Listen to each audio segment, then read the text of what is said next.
কুপ্রস্তাবে রাজি না হওয়ায় নোয়াখালীর বেগমগঞ্জে এক গৃহবধূকে মধ্যযুগীয় কায়দায় নির্যাতন, তারপর নানা হুমকি, সবশেষ সামাজিক মাধ্যমে সেই নির্যাতনের ভিডিও ভাইরাল। প্রাথমিক জিজ্ঞাসাবাদে র্যাবের হাতে গ্রেফতার আসামিরা এসব তথ্য জানিয়েছে।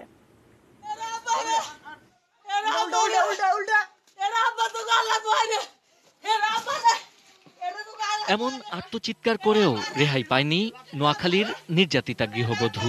তার উপর মধ্যযুগীয় কায়দায় এই নির্মম নির্যাতন চালিয়েছে মানুষরূপী কিছু নরপিশাচ।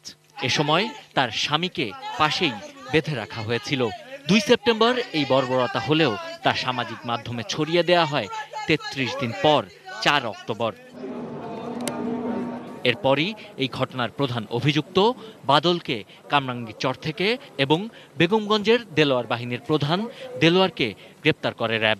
এরা সবাই দেলোয়ার বাহিনীর লোক এবং এরা একত্রে চলাফেরা করে বিভিন্ন অপকর্ম করে থাকে। প্রাথমিক জিজ্ঞাসাবাদে আমরা যেটা ধারণা করছি, হয়তো কোনো কুমতলবে তারা ওখানে নারীর শ্লীলতাহানি করার উদ্দেশ্যেই ওখানে গিয়ে থাকতে পারে। এরকমের কোনো পূর্ব পরিকল্পনা বা পরিকল্পিতভাবে এই ঘটনা ঘটানো হয়েছে এরকমের কোনো আভাস আমরা এখনো পাইনি।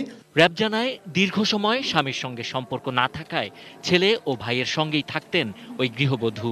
তাই বিভিন্ন সময়ে তাকে কুপ্রস্তাব দিয়ে আসছিল এলাকার চাঁদাবাজ ও মাদক ব্যবসায়ী হিসেবে পরিচিত দেলোয়ার বাহিনীর বাদল, আব্দুর রহিম, রহমতুল্লাহ, আব্দুল কালাম, ইশরাফিল হোসেন, সাজু, শামসুদ্দিন সুমন, আব্দুর রব, আরিফ সহ অনেকেই। তাদের প্রস্তাবে রাজি না হওয়ায় কাল হয়ে দাঁড়িয়েছে ওই গৃহবধূর।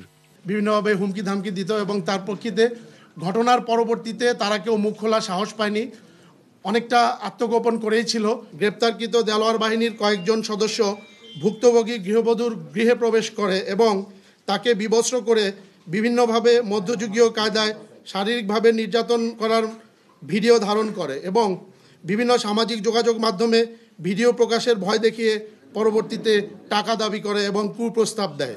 এই ঘটনায় নারী নির্যাতন দমন ও পর্নোগ্রাফি নিয়ন্ত্রণ আইনে ৯ জন সহ অজ্ঞাত আসামিদের বিরুদ্ধে মামলা হয়েছে। Sabbir Ahmed, ATN news, Dhaka.